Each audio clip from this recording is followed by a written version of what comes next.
Bien. Bonsoir tout le monde. On va donc parler de la paracha de Bamidbar. On a fini deux livres de la Torah. On a fini le livre de Shemot et de Vaïkra. Donc ces deux livres se sont passés à côté du mont Sinaï. On a reçu la Torah et on a campé là-bas pendant presque 2 ans. Et puis au bout de 2 ans, il est temps de prendre la route. Dans le livre de Devarim, on verra quand il y a cette récapitulation des événements du désert, Dieu va dire à Moshe, Rav lachem shevet ba'arazé. Rav lachem shevet ba'arazé, vous êtes resté assez longtemps au mont Sinaï. Maintenant, il faut prendre le chemin d'Eretz Israël. On a toujours cette tendance, cette volonté de rester à la maison, de rester là où on est bien. On était au mont Sinaï, on était très bien, on a reçu la Torah. Moshe nous enseigne la Torah, on s'est organisé, on a construit le Mishkan. Pourquoi partir? Qu'est-ce qu'on cherche ailleurs? Mais la Torah nous dit, on lit dans le Kriyat Shema, que la Torah, elle est b'shivtecha bebetecha, elle est et quand tu demeures dans ta maison, et quand tu vas en chemin. On pourrait très bien imaginer qu'on n'a pas besoin du chemin. On a d'ailleurs dans l'histoire de Yaakov qui est allé à Haran, le Midrash nous raconte qu'il est allé trop loin, il a dépassé Jérusalem sans s'arrêter. Alors, il a eu Kvitzat Aderer, le chemin a sauté, et il a refait en un jour tout le chemin depuis la Turquie jusqu'à Jérusalem. Donc, la Torah connaît cette possibilité de télétransportation, de Kvitzat Aderer, de partir ici, d'arriver ailleurs. En un instant, on a des histoires chassidiques qui nous racontent comment le Baal Shem Tov montait dans sa charrette, et puis tout le monde s'endormait, et puis se retrouvait à 200 km de là où ils étaient partis.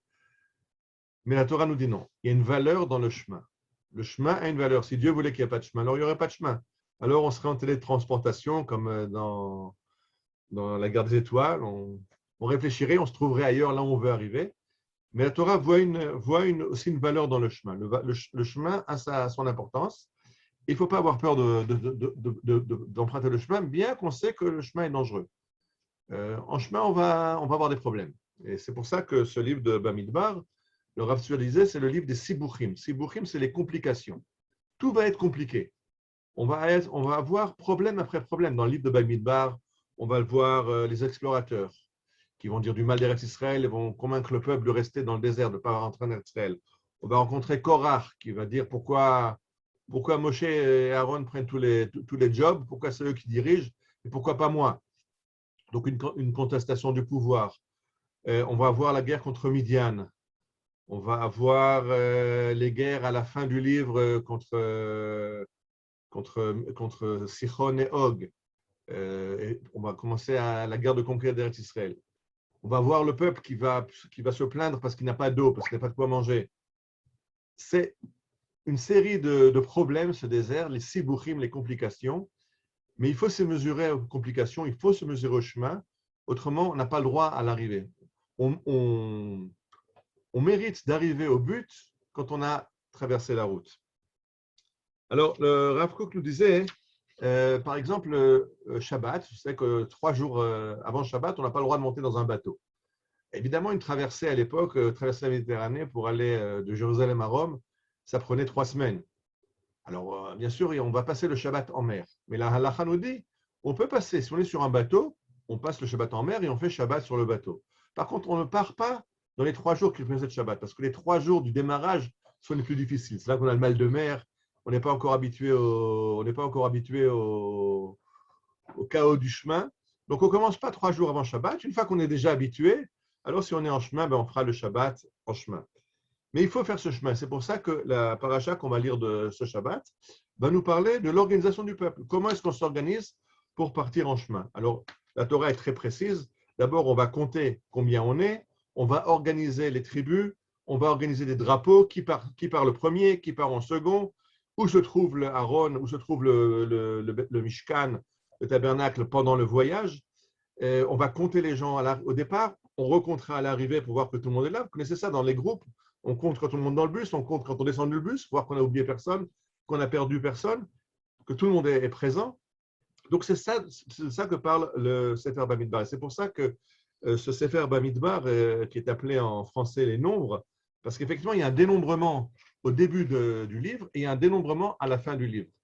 Et d'ailleurs, le Midrash nous donne une très belle parole de Moshe qui dit Moshe est comme ce berger qui a reçu les brebis et quand le propriétaire a donné ses brebis, il a compté combien il lui en donne, et quand le berger les rend, il faut qu'il les recompte pour vérifier qu'il n'en rend pas moins que ce qu'il a reçu. S'il y en a plus, s'il y en a qui sont nés, c'est formidable. Mais il ne peut pas rendre moins que ce qu'il a reçu. Alors Moshe, qui a accompagné le peuple d'Israël, les reçoit maintenant, les emmène dans le désert, on les compte et on recomptera à la fin. Et c'est pour ça que c'est le livre des nombres. Mais chez nous, en hébreu, on a voulu l'appeler ce livre Bamidbar, dans le désert. Le désert, c'est justement cet endroit qui est problématique. Vous savez qu'on a une bracha qu'on fait quand on a traversé un désert ou quand on a traversé la mer. Aujourd'hui, quand on a pris l'avion, bien sûr, dans le texte du Talmud, il n'est pas marqué quand on a pris l'avion. À l'époque, on ne prenait pas encore l'avion. Mais il y a marqué que quand on a traversé il y a 4 personnes qui doivent remercier Dieu. On apprend ça du psaume 126. Et là-bas, on parle de 4 personnes qui doivent remercier. Celui qui a été très malade, une maladie dangereuse, donc par exemple le corona. Celui qui a été en prison et qui est sorti de prison. Celui qui a traversé le désert ou celui qui a pris le bateau. Et beaucoup de rabbins ont posé la question aujourd'hui, est-ce qu'à notre époque, il y a encore lieu de faire ces brachot? Parce que traverser le désert, bon, on fait ça en Jeep avec air conditionné et des réserves d'eau sur la Jeep, on risque pas grand-chose. En bateau, il y a des milliers de bateaux, des dizaines de milliers de bateaux qui sillonnent toutes les mers du monde. Il y a de temps en temps un accident, mais beaucoup moins que sur la route où on a plus de risques à sortir de la maison, traverser la rue, qu'à prendre un bateau et faire une croisière. Donc, est-ce qu'il y a lieu aujourd'hui de faire encore la bracha après avoir traversé la mer? Et ces rabbins répondent oui, parce que le problème n'est pas dans le danger qu'il y a eu dans cette traversée de la mer ou dans le désert, mais le fait que l'homme sort de son habitat naturel. L'homme, il est fait pour avoir les pieds sur terre, pour habiter dans une ville, dans un village, pas pour être dans le désert. Le désert appartient aux bêtes féroces, il n'appartient pas à l'homme. Et les mers aussi, les mers appartiennent aux poissons, pas aux êtres humains. Donc, quand on est sorti de notre élément, et quand on en revient et qu'on est en bonne santé, on remercie Dieu. Alors, la Torah est consciente du fait que des fois, il faut sortir de son élément. Des fois, il faut se mesurer au chemin. Et même si ça nous fait peur, c'est Dieu qui l'a voulu comme ça. Je dis, s'il avait voulu qu'il n'y ait pas de chemin, il n'y aurait pas eu de chemin. Les maladies, ce n'est pas bon. Mais apparemment, si Dieu veut qu'on soit malade, il y a des raisons pourquoi il le fait. Et la maladie, là, il y a même des maladies qui sont des fois bonnes pour la santé. Je rappelle que quand une femme accouche, aujourd'hui, ça se fait à l'hôpital. Et il y a un danger. Un accouchement, ce n'est pas quelque chose de facile. C'est quelque chose qui est dangereux. Au niveau religieux, il y a même après des règles de Toum'a. Il y a une impureté qui se joint à ça. Et malgré ça, on est pour avoir des enfants et on est content, on fait la fête après une naissance. Donc, il y a des situations qui sont complexes, mais que Dieu a voulu que le monde fonctionne comme ça. S'il a voulu un monde qui fonctionne autrement, il aurait voulu un monde où il n'y ait que le Shabbat, où on soit uniquement au Gan Eden, on serait resté au Jardin d'Éden avec Adam et sans en sortir, ben, ça aurait été un monde formidable. Alors, on sait qu'on est sorti du Gan Eden à cause d'une faute de Adam et Rishon qui a fauté. Mais il faut comprendre qu'au niveau juif, dans la compréhension juive, ce n'est pas une erreur de l'histoire. Dieu avait prévu que ça se passerait comme ça. C'est-à-dire que le monde a été créé comme ça, et Dieu savait très bien qu'Adam en est fauté. Ça ne veut pas dire que ça libère Adam de sa faute. L'homme doit rendre compte de ses actes, mais il y a ce problème du chemin. Le chemin fait partie de la vie.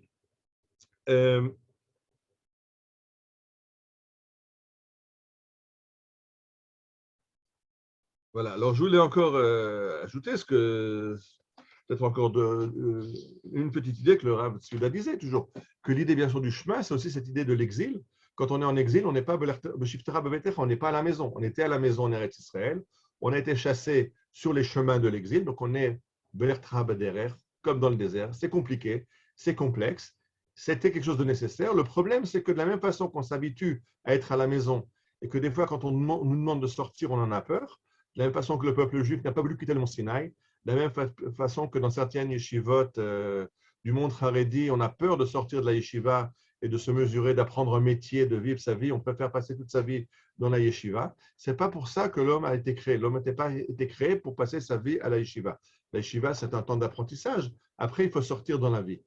Et aujourd'hui, quand on rentre en Eretz Israël, alors on est dans ce chemin qui peut être très complexe. Je n'ai pas besoin d'expliquer dans les jours qu'on vit actuellement en Israël, avec cette guerre à Gaza, avec ces émeutes dans le pays. Mais je pense que ça fait partie de ce chemin. C'est-à-dire qu'on est très conscient du fait que le sionisme a été compliqué. Les Khaloutsim, les pionniers, ont beaucoup souffert à assécher le marécage. Ils sont morts de la malaria, ils sont morts d'un tas de problèmes. Après, on a eu les guerres. Il a fallu se battre à la guerre d'indépendance, à la guerre des 6 jours, et la guerre de Kippour, et la guerre du Liban. Et les dernières années, Dieu merci, on est en paix et chacun se préoccupe de sa villa avec piscine, avec jacuzzi. C'est d'aller en vacances à l'étranger. Et quand on se rencontre dans la rue, c'est où tu pars cette année. Les journaux sont pleins de propositions alléchantes pour aller faire des vacances dans tous les pays du monde. Bon, actuellement, c'est un petit peu changé avec le corona. La plupart des pays sont fermés, les avions ne volent pas tellement. Mais là, on vient de prendre en pleine figure un petit rappel qu'on est encore en chemin. Il y a encore des stades devant nous. Ce n'est pas pour rien que cette guerre de Gaza n'a pas commencé à Gaza. Elle a commencé au mont du Temple il y a quelques jours. Vous voyez derrière moi la photo. Il y avait Yom Yerushalayim. Yom Yerushalayim, à la pierre des 6 jours, on a libéré Jérusalem. Mais on s'est un petit peu arrêté en route. On a oublié qu'il y avait une suite de la Géoula, que le Kotel et le mur ont pris dans l'exil quand on ne peut plus remonter sur le mont du Temple. Et cet abandon de la suite du programme et d'être tellement content de pouvoir chanter, danser au Kotel, ça nous a un petit peu aveuglés. Et là, on a pris la baffe pour nous rappeler qu'il y a encore des étapes devant nous. Moi, je suis très confiant dans ce qui se passe. Bon, il faut comprendre une chose, c'est que ce qui se passe, bien sûr, c'est dangereux, c'est difficile. Il y a malheureusement des victimes, beaucoup moins que dans les maladies, accidents. Le tabagisme fait beaucoup plus de victimes que ce qui se passe aujourd'hui à Gaza. Mais il faut se réveiller. C'est-à-dire qu'il y a encore devant nous des étapes et il faut comprendre qu'on ne peut pas s'arrêter en route, il faut gérer. Et ce que fait Israël depuis un certain nombre d'années, c'est de ne pas gérer. On laisse la situation évoluer comme elle évolue et on voit maintenant aujourd'hui, ça fait des années déjà que les experts parlent du fait qu'il y aurait une explosion de violence dans le Negev parce que la police n'applique pas la loi israélienne. Même chose en Galilée. C'est des choses qui sont sues, mais le gouvernement a préféré laisser les choses aller, s'occuper d'augmenter le niveau de vie d'Israël. Et on n'est peut-être pas encore arrivé à ce stade-là où on peut s'occuper uniquement du niveau de vie. Il faut encore s'occuper des missions sionistes qui sont devant nous. Et je dis, mais comme ça se trouve, cette explosion de violence a explosé dans cette période-là de Yom Yerushalayim, qui est la période de la Géoula, puisqu'on est entre Shavuot, entre Pessah, la sortie d'Égypte, et Shavuot, le don de la Torah. C'est cette période où on trouve le Yom Ha'atzmaut, le jour d'indépendance, on trouve le Yom Yerushalayim, la libération de Jérusalem. Donc c'est une période de Géoula. Donc je suis très très confiant que c'est encore un stade dans la Géoula. On a du mal à voir où on va, on a du mal à voir comment on va s'en sortir. Je rappelle qu'à la veille des 6 jours, les Juifs de la diaspora du monde entier ont dit aux Israéliens, confiez-nous vos enfants, vous allez mourir à la guerre. Donnez-nous nos enfants, au moins que vos enfants survivent à cette destruction totale de la terre d'Israël.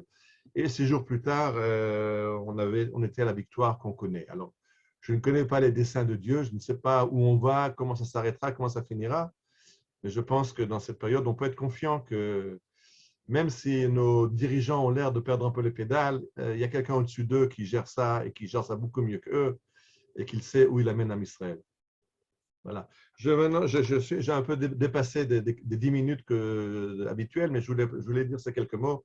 Et je vais encore terminer sur encore une image que je donne souvent, parce que souvent dans les groupes, surtout des groupes de l'étranger ou des groupes non juifs, me demandent, mais où allez-vous? Est-ce que vous allez réussir? Est-ce que vous allez vous planter en route? Et je donne toujours cette réponse qu'a donnée Manoach. Ceux qui se rappellent l'histoire, Manoach est un juif qui habite près de Beth Shemesh, entre Tzorah et Eshtaol. Manoach et sa femme n'ont pas d'enfant. Il prie pour avoir un enfant. Cet enfant va naître. Il s'appellera Shimshon, Samson. Ce sera le juge Samson. Mais le texte de la Bible nous raconte qu'il y a un envoyé céleste, un malach, un ange qui est venu chez la femme de Manoach et qui lui a annoncé qu'elle ne doit pas boire du vin parce que son enfant sera nazir. Elle aura un enfant qui sera nazir. Elle raconte ça à son mari Manoach qui lui dit bon, ben, c'est sympa, mais j'aimerais bien que cet ange vienne aussi chez moi. Et Dieu renvoie une deuxième fois cet envoyé qui arrive à la maison et qui rencontre Manoach et son épouse et qui leur dit la même chose. Vous allez avoir un enfant qui sera nazir et qui sauvera Israël. Et quand Manoach veut lui offrir à manger, alors le texte nous dit que le malach saute dans la flamme et disparaît. Et alors Manoach s'exclame, c'est terrible, nous allons mourir parce que nous avons vu un ange de Dieu. Et sa femme lui répond, non, non, pas du tout. Si Dieu a voulu nous tuer, il n'aurait pas besoin d'envoyer l'ange avant, il aurait pu tout simplement nous tuer. Et je dis toujours, si Dieu a voulu détruire le peuple d'Israël, il suffisait de laisser à Hitler encore 2-3 ans, il aurait achevé son programme et on ne serait plus là. Et je pense qu'après la Shoah, on peut être confiant que le programme de Dieu n'est pas de détruire Israël, au contraire. Depuis cette Shoah terrible, on va de réussite en réussite et donc on peut être confiant dans l'avenir en sachant que de temps en temps, quand on ne fait pas ce qu'on a à faire, alors dans le chemin, on prend des baffes. On se mesure avec en espérant qu'on avance dans la Géoula. Voilà. Alors, Shabbat Shalom et Chag Sameach. Je permets d'ouvrir le micro. Si quelqu'un veut sur le micro, il peut. Merci Ariel. Au revoir tout le monde. Merci. Ah, Toda Ariel. Ah, Là-bas, Ariel. je m'excuse un instant, Shalom, mon téléphone qui sonne. Voilà. Je l'ai fait. Bonsoir Ariel. Bonsoir. Shalom. Chag Sameach, bonne réjouissance dans ces fêtes de Shavuot. J'ai fait un petit topo pour les écoles en France pour le KKL. Je le mettrai dans ce groupe si quelqu'un veut le regarder, vous pouvez le regarder. J'ai aussi, je pense que Shavuot, c'est la fête la plus complexe du calendrier. Ceux qui connaissent en Israël, il y a deux groupes de. Tout le monde fête Shavuot, mais de façon très spéciale. Chacun a sa vision de Shavuot. Et peut-être que la vision de la Torah est une vision qui englobe toutes les visions et pas faire des Shavuot sectaires comme on le fait aujourd'hui en Israël. Voilà, Shabbat Shalom et Chag Sameach. Chag Sameach. Shalom.